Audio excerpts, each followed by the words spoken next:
philosophe, ancien ministre de l'Éducation nationale, Éric Brunet, journaliste et essayiste. On va évoquer d'abord quelques nouvelles ces derniers jours qui sont peut-être pas si mauvaises pour Nicolas Sarkozy quand même. La mort de Kadhafi hier, c'était vécu comme une bonne nouvelle, des images terribles, violence extrême. D'abord, est-ce que c'est une bonne nouvelle pour Nicolas Sarkozy ? Moi, je crois que c'est surtout une bonne nouvelle pour les Libyens d'abord quand même. Et je crois que Nicolas Sarkozy ne capitalisera pas sur cette affaire de Libye. Je pense que les Français ne s'y intéressent pas passionnément. Et la vraie question, ce sera de savoir ce que la France et l'Angleterre, enfin l'Europe, feront pour aider le CNT, le Conseil national de transition, dans les trois tâches qui l'attendent. 1, remettre la sécurité et désarmer le pays. 2, mettre en place une constituante, parce qu'il va falloir faire une vraie constituante. Et puis 3, mettre en place un service public, notamment pour gérer le pétrole. C'est les 3 points qui attendent. Et là, au moins sur les 2 derniers, c'est-à-dire sur la constitution d'un grand service public pour gérer cette affaire de pétrole, et puis sur la constituante, les Européens et singulièrement les Français peuvent avoir un vrai poids. Mais pas sur le premier, sur le désarmement et la sécurité, ça relève parce vraiment que là, des affaires intérieures. les armes circulent. Mais sur les 2 autres, ils peuvent avoir un poids très important étant donné la part qu'ils ont prise dans la guerre.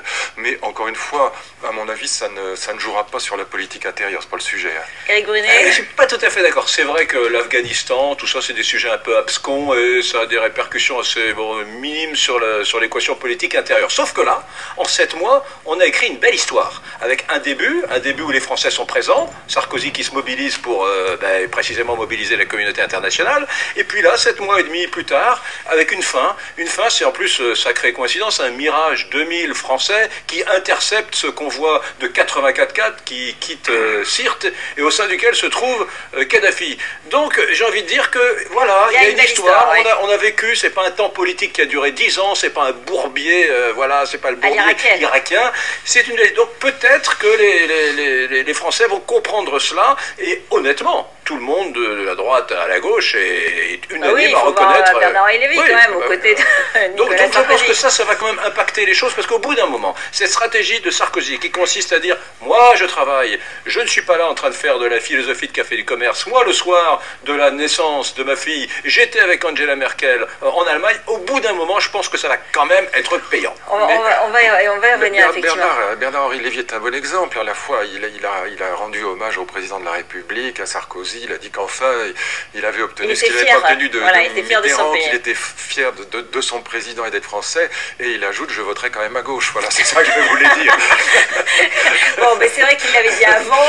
Et pendant la guerre de Libye, il l'a dit à chaque fois sur ce plateau en disant « Ça ne changera rien ». C'est une belle histoire, je suis d'accord avec notre ami, mais c'est une histoire qui n'est pas terminée et qui est pas encore et qui peut encore rebondir et qui est encore très compliquée. Bon, le pire n'est pas toujours sûr, je ne suis pas un oiseau de malheur, mais c'est quand même très loin d'être terminé. Il y a une chose qui est magnifique quand même, parce qu'on dit toujours ça va mal, on est un peu masochiste en France, alors on est un pays colonialiste, on est un pays collaborationniste.